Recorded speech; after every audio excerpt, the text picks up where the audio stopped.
আসসালামু আলাইকুম। আপনি কি একজন শিং মাছ চাষি হতে চান? তাহলে ভিডিওটা আপনার জন্য।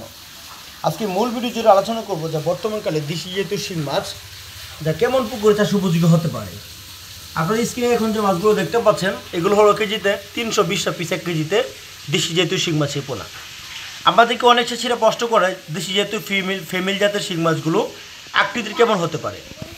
আমরা এই মাছগুলো থেকে বেডিং করে যে মাছগুলো ছোটো করা হয়েছে ওই মাছগুলো মেল মাছ, আর এখান থেকে যে বড় আকৃতির অর্থাৎ নেটে যেগুলো একটু বড় সাইজের এইগুলো হলো কেজিতে যে 320 টাকা পিস কেজিতে, বা এখান থেকে যেটা নেটিং মেরে বেড়ে হয়েছে যেটা ওটার কেজিতে হলো তা 500 থেকে 600 পিস। তো ওই শিং মাছগুলো মেল জাতের শিং মাছ, আর এই মাছগুলো হলো ফিমেল জাতের শিং মাছ। অর্থাৎ ফিমেল জাতের শিং মাছটা বুট কোয়ালিটি সম্পূর্ণ ভালো হয়, আপনারা অনেকেই জানেন। দেশি জাতীয় শিং মাছের পোনা যদি ফসল ভালো হয় অর্থাৎ মাছের গ্রোথ যদি সুন্দর হয় সেই ক্ষেত্রে মাছের পোনাগুলো যা 5 থেকে 4 মাসে তো 15টা থেকে 20টা পিস কেজি মানে বিক্রি করা যায় দেশি জাতীয় শিং মাছের পোনা যদি ভালো জাতের হয়। আপনারা অনেকেই জানেন যে দেশি জাতীয় শিং মাছের পোনা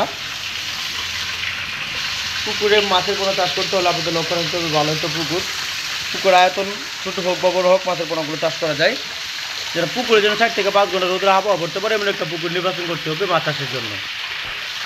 তো শিং মাছের পোনা এককের ক্ষেত্রে মিশ্র পদ্ধতিতে চাষে ব্যাপকভাবে লাভ হয়। তার কারণ হলো যে কাপ জাতীয় মাছের পোনাগুলো ছাড়লে সেই ক্ষেত্রে মাছের গা জাতীয় রোগ এরকম কিছু হয় না, এই জন্য মিশ্র পদ্ধতিতে মাছের পোনাগুলো চাষ করা যায়।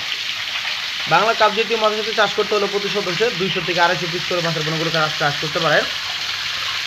আর এককভাবে কখনো না, এককভাবে যদি প্রতি শতাংশ 500 থেকে 600 বা 700 পিস দিতে পারেন, কিন্তু কাপ জাতীয় মাছ দিতে হবে পরিমাণ অনুযায়ী, যা 5টা থেকে 10টা 12টা থেকে 15টা পিস করে মাছের পোনাগুলো দিতে হবে।